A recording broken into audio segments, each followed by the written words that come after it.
जे चोर चोरी जे बदिरां ज़ोरी कंत पो छा कजे। जे चोर चोरी जे बदिरां ज़ोरी कंत पो छा कजे। जे चौकीदार चौकी जे बदिरां चोरी कंत पो छा कजे। काल वडेरनि सां गॾु गफ़ार मूं साफ़ इंजूं सेल्फियूं ॾिठियूं। जे साफ़ ई सच लिखण बदिरां चमचा खोरी कंत पो छा कजे।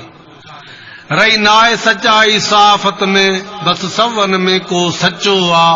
वया घणा विकामी वडेरनि वटि वञी को बाक़ी बचो आ। रही नाए सचाई साफ़त में बस सवन में को सचो आ। जिजे खिलाफ कई कालम तुंहिंजा रोज़ इख़बारुनि में छपंदा हुया। जिजे खिलाफ कई कालम तुंहिंजा रोज़ इख़बारुनि में छपंदा हुया। अॼु तां सां गॾु तुंहिंजी सेल्फी ॾिठमि। तुंहिंजे मुंहं ते लॻल एल्फी ॾिठमि। थी पक मूंखे मिलियो माल अथई तो कयो पंहिंजो मुंहुं अछो आ। रही नाए सचाई साफ़त में बस सवन में को सचो आ।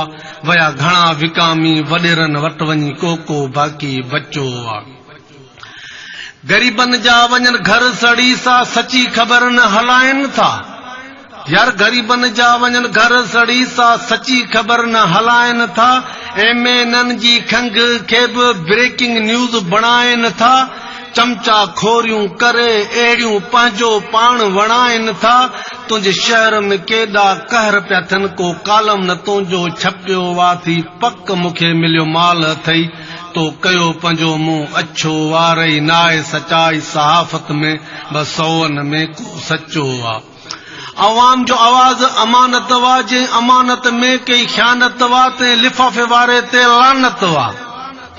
अवाम जो आवाज़ अमानत वा। जे अमानत में कई ख़यानत वा ते लिफ़ाफ़े वारे ते लानत वा। जे कलम पंहिंजो खपायो वा सच मज़लूमन जो लिकायो वा।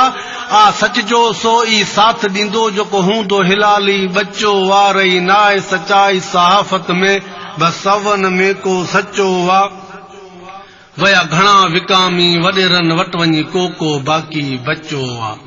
तोखे सच जो आहे हलफ ॾिनल पो बि कलम खणी थो कूड़ लिखी।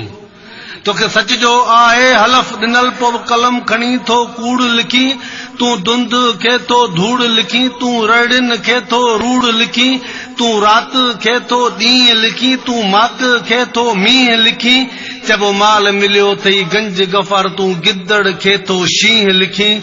अॻे त ॾाढो डुबरो ऐं हाणे बुत बि तुंहिंजो मचो आ। थी पक मूंखे मिलियो माल अथई तो कयो पंहिंजो मुंहुं अछो आ। रही नाए सचाई सहाफ़त में बस सवन में को सचो आ।